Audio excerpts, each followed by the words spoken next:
여러분 안녕하십니까? 2022년 4월 7일 목요일 좋은 아침입니다. 오늘 매일 한절 큐티 본문 말씀은 요한복음 16장 16절부터 24절까지 말씀입니다. 말씀의 제목은 온전한 깨달음과 충만한 기쁨입니다. 본문 말씀을 요약을 하겠습니다.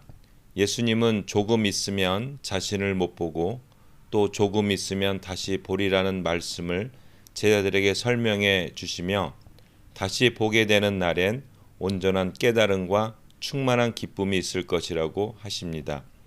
오늘 제가 묵상하는 큐티 한 절 말씀은 요한복음 16장 24절입니다. 이제까지는 너희가 내 이름으로 아무것도 구하지 않았으나 구하여라. 그러면 받을 것이며 너의 기쁨이 넘칠 것이라. 이 말씀입니다. 예수님께서 조금 있으면 자신을 못 보고 또 조금 있으면 다시 보리라 얘기인데, 이 말씀은 이제 부활을 전제해서 하시는 말씀이에요. 그래서 오늘 보는 우리 큐티 이 본문 말씀은 부활을 전제로 이제 이야기를 하고 있습니다. 많은 사람들이 이제 부활에 대해서 어떻게 개념을 갖고 있는지 모르겠습니다. 부활을 얘기하면 죽은 다음의 세상 이렇게 얘기하지만 예수님의 부활은 실제적이고 현재적입니다. 그래서 예수님께서는 너희가 조금 슬퍼하지만 다시 기뻐할 거라고 얘기합니다. 여러분, 믿음은 현재형이거든요. 부활의 믿음. 부활의 믿음이 있다면, 우리가 부활의 믿음이 충만하다면 죽음을 두려워하지 않겠죠? 우리 부활의 믿음이 있다면 절망을 하지 않겠죠? 우리가 부활의 믿음이 있으면 굳건하게 현재 어려움, 힘든 것도 당당하게 우리가 살 수 있겠죠. 부활의 믿음이 있으면 죽으면 끝이라는 어떤 그 한계에서 벗어나서 이 감격과 감사로 우리가 살고 있겠죠.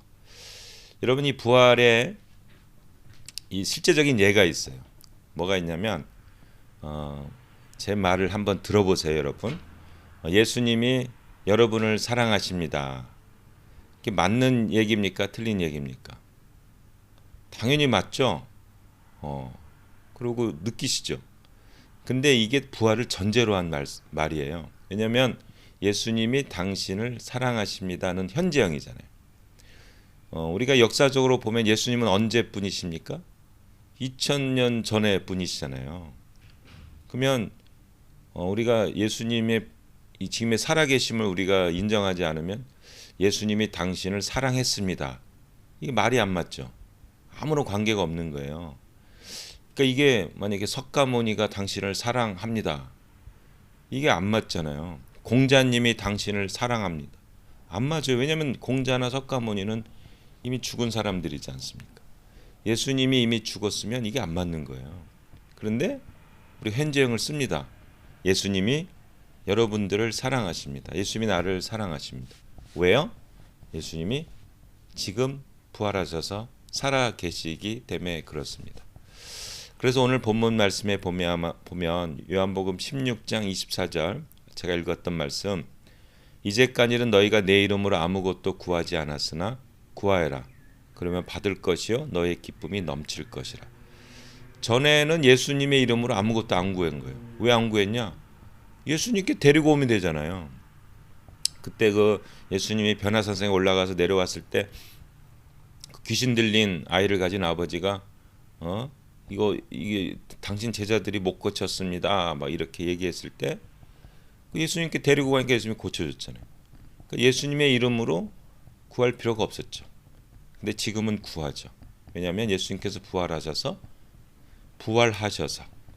하늘나라로 가시잖아요. 이제는 예수 이름으로 구하면 그러면 받을 것이요 너의 기쁨이 충만하리라입니다. 여기서 우리가 좀 주의할 게 좀 우리가 약간 오해하는 게 있는데, 그 마태복음 28장 19절에 보면 이런 말이 나와요. 너희는 가서 모든 족속으로 제자를 삼아 아버지 이른가 아버지와 아들과 성령의 이름으로 세례를 주고 내가 너에게 가르쳐 분반 모든 것을 너에게 분반 모든 것을 가르쳐 지키게 하라 이렇게 나오잖아요. 그때 세례를 어떤 이름으로 주나요? 아버지와 아들과 성령의 이름으로 세례를 이렇게 주잖아요. 그래서 우리가 이게 처음부터 그렇게 했나 보다 그러는데 여러분 사도행전을 읽어보면은 다 예수 그리스도의 이름으로 세례를 줍니다. 제가 여기 지금 예를 들었는데 사도행전 2장 38절에 보면 그 베드로가 그 오순절 때 성령을 받은 후에 이제 설교를 하지 않습니까? 그때 마지막에 이런 얘기가 여러분 모두 회개하고 예수 그리스도의 이름으로 세례를 받아 죄 사함을 받으십시오. 그러면 성령님의 선물을 받을 것입니다. 이렇게 나옵니다. 그 고넬로 할 때도 그 사도 바울이 사도 베드로가 이런 얘기합니다. 사도행전 10장 48절 그들에게 예수 그리스도의 이름으로 세례를 받으라고 명령하였다. 그 후에 그들은 베드로에게 며칠만 더 머물러 달라고 간청하였다입니다. 그 고넬료는 특히 성령을 체험했잖아요. 그렇죠? 그럼에도 불구하고 베드로는 예수 그리스도의 이름으로 세례를 받으라고 했습니다. 이게 굉장히 중요한 포인트가 있습니다. 아버지 하늘과 땅의 모든 권세를 내게 주셨습니다. 과거에는 여호와의 이름으로 우리가 했는데 십자가에 죽으시고 부활하신 다음에 하늘과 땅의 모든 권세를 하나님께서 예수님께 주셨어요. 그래서 예수 그리스도의 이름으로 우리가 구하는 겁니다. 그러면 받는 거죠. 이제 신앙적으로 이렇게 힘드신 분들이 힘든 이유가 뭐냐면 기도를 했는데 기도를 안 들어주신다는 거예요. 정말 하나님은 살아계시냐 뭐 이렇게 막 얘기도 하고 그렇습니다. 저도 그런 적이 있었어요. 기도를 안 들어. 그러니까 저는 뭐 하나님이 계시냐 안 계시냐는 예수님이 믿었으니까 이제 그건 아닌데 하나님이 나를 돌보시나?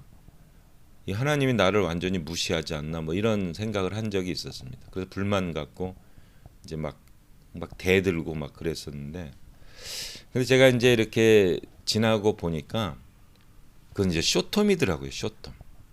롱텀으로 보면은 정말 하나님께서 내가 이제 구하는 거 이상으로 인도하시고 동행하시는 것을 이제 보게 됩니다. 제가 지금 큐티를 하고 있지 않습니까? 제가 이제 첨사이드 순복음교회를 개척을 했는데 이 큐티를 영상으로 한다는 걸 꿈에 생각을 해보지 못했어요. 그런데 이게 지금은 제 사역의 일부가 되고 이제 영상 사역에 대해서 좀 꿈을 좀 꾸게 되고요. 그리고 실제적으로도요. 제가 큐티를 매일 하고 있습니다. 주일날만 빼고요. 과거에는 큐티 이렇게 안 했던 것 같아요. 안 했어요. 안 했던 게 아니라 솔직히 안 했습니다. 근데 이게 참 저에게 많은 도움이 되고 있습니다. 여러분 우리가 예수 그리스도 이름으로 구할 때 우리에게 넘치게 더 주시는 살아계신 하나님이 여러분과 함께 하십니다. 힘든 거 계시죠? 기도하시면 하나님의 뜻은 우리보다 더 넘어요. Beyond our imagination. 우리의 상상을 뛰어넘습니다. 하나님 여러분들 사랑하시고 인도하시고 동행해 주실 것입니다. 승리하신 하루가 되기를 예수님의 이름으로 축복합니다. 아멘.